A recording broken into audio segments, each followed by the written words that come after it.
માનनीय મુખ્યમંત્રીશ્રીના માર્ગદર્શન મુજબ રાજ્ય સરકાર દ્વારા સૌની યોજનાને સુજલામ સુફલામ યોજના મારફતે સૌરાષ્ટ્ર અને ઉત્તર ગુજરાતમાં નર્મદા આધારિત પાઇપલાઇન નેટવર્કથી જોડાયેલા તળાવો અને ડેમોમાં પાણી આપવાની કામગીરી એ શરૂ કરી દેવામાં આવેલી છે જ, એ શરૂ છે.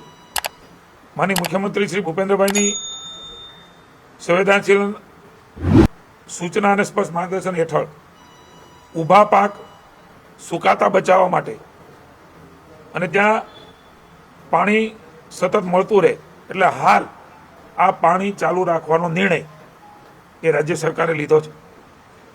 મહી કમાન્ડ વિસ્તારમાં નાગરિકોની સુવિધા માટે પીવાનું પાણી પરિયેજ અને કનેવાલ તળાવમાં નિયમિતપણે પહોંચાડવામાં આવી રહ્યું છે. પીવાના પાણીની સાથે સાથે ખેડૂતોના હિતને સર્વોપરી રાખીને ઊભો પાક બચાવવા માટે આણંદ અને ખેડા જિલ્લાઓમાં કડાણા ડેમમાંથી સિંચાઈનું પાણી છોડવાનો પણ મહત્વપૂર્ણ નિર્ણય એ આજે લેવાયો છે.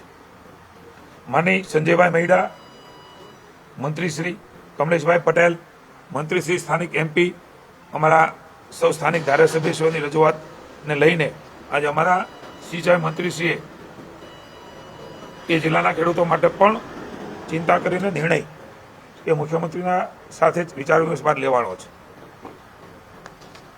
રાજ્યમાં ખેડૂતો માટે વીજળી આપવાનો પણ નિર્ણય 8 કલાકના બદલે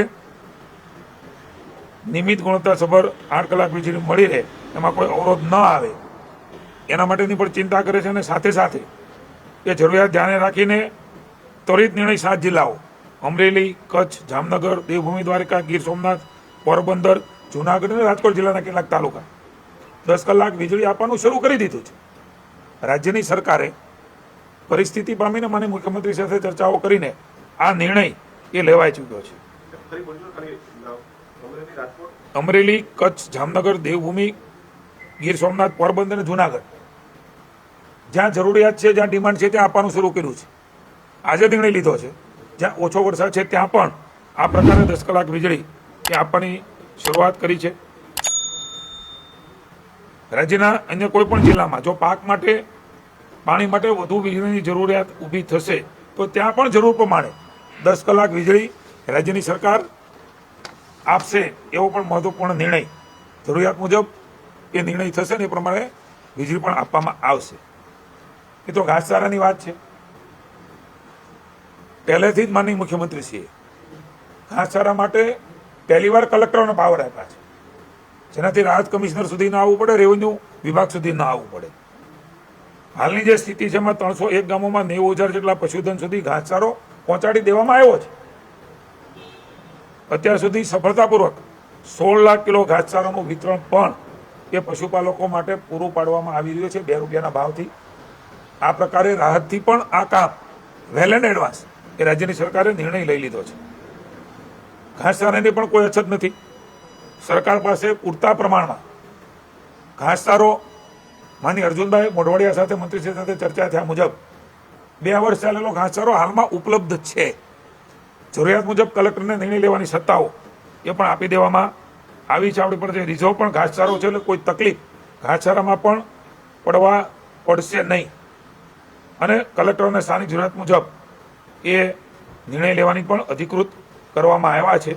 એટલે પશુપાલકની પણ ચિંતા, પશુની પણ ચિંતા એ રાજ્યની સરકારે કરી છે. આ પ્રકારના મહત્વના નિર્ણયો રાજ્ય સરકાર દ્વારા માનનીય મુખ્યમંત્રી શ્રી ભૂપેન્દ્રભાઈની સૂચના છે. માનનીય નાયબ મુખ્યમંત્રી હર્ષભાઈ સંઘવી સાથે વિચાર વિમર્શ કર્યા હતા. તમારા મંત્રીશ્રીઓ મેં નામ દીધા એ પ્રમાણે સાથે બેસીને આ નિર્ણયો રાજ્યની સરકારે રાજ્યની જનતાના હિતમાં, ખેડૂતોના હિતમાં, એ પીવાનું પાણી હોય કે સિંચાઈનું હોય એ હાલ શરૂ રાખવાનો નિર્ણય એ રાજ્યની સરકારે લીધો.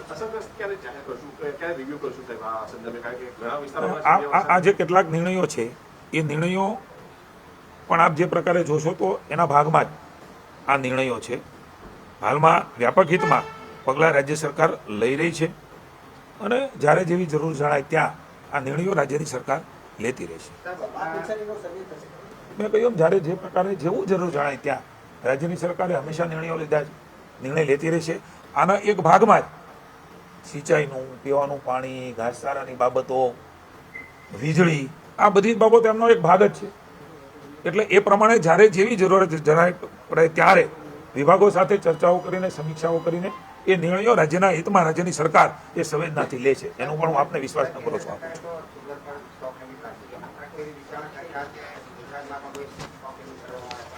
મેં હમણાં જ આપને જણાવ્યું કે કેન્દ્ર સરકારના પ્રયાસોથી નાના માણસની ચિંતા મોદી સાહેબે કરી છે ને એના માટે જ 6500માંથી આજે 6000 પણ લેવાલી નથી. જે ધારાધોરણ છે, ખાંડના કોટા છે ભારત સરકારના, એ સૌ જાળવે છે, પણ આપણી પાસે જે ખાંડનો સ્ટોક છે એ ખાંડનો સ્ટોક એ 4 મહિના સુધી ચાલે એટલો ઉપલબ્ધ છે. વળી 15 ઓક્ટોબરથી નવું પિલાણ થવાનું છે, એટલે કોઈ ચિંતાની જરૂરિયાત નથી. એટલે જ આજે એક લેવાલી, મને ઈશ્વરભાઈ મને વાત કરી એમ લેવાલી પણ નથી 6000. એનો અર્થ એ થયો છે, મેં આપને વાત કરી ઇથેનોલની, એ પણ આજે સ્પષ્ટ રાજ્યની સરકાર કરે છે કે આપણા રાજ્યની અંદર આ પ્રકારે ઉપયોગ નથી થતો, બાય પ્રોડક્ટ એ મોલાસીસ એ આપણે પ્રાપ્ત થાય છે. એટલે કોઈ પણ જાતની ખાંડની ચિંતા હાલમાં રાજ્ય સરકારમાં આપણે કરવાની આવશ્યકતા નથી. અને એના ભાવ પણ આપ જોઈ રહ્યા છો કે કેન્દ્ર સરકારે એની સ્થિતિ ઝડપથી લીધું ને રાજ્યની સરકારે પણ જે પ્રકારે વ્યવસ્થા કરી એના કારણે આજે આ બધું આપણા કાબૂમાં છે. Thank you.